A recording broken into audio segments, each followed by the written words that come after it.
احنا مش هنرمي حاجة، ولو في حاجة متخيلة ان ملهاش لازمة عندك بعد ما تشاهدي الفيديو هتغيري رأيك.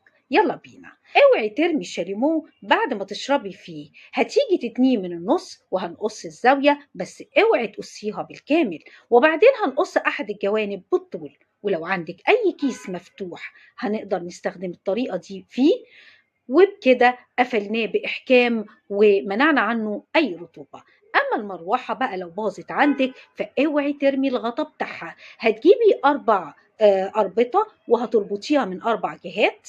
ولو عندك أكتر من الشوز والشرابات وكل حاجة، لأن التجفيف بتاعها هايل، لأنها مفتوحة من جميع الجوانب وبتمرر الهواء من أسفل. أما حلقة السحب بقى بتاعة المشروبات الغازية، اوعي ترميها، لان هتجيبيها وتعلقيها في الشماعة وتعلقي فيها قطعة تانية بشماعة تانية وتكرري الموضوع لأكتر من قطعة، وبكده وفرتي مكان في الدولاب.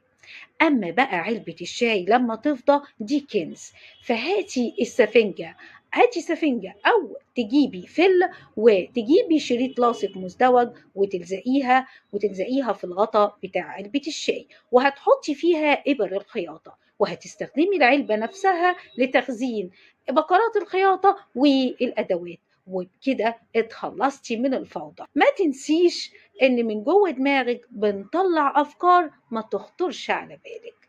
واوعي تنسي تحفظي الفيديو علشان لما تنسي اي فكرة ترجعي لها مرة تانية وتشيريها عشان غيرك يستفيد.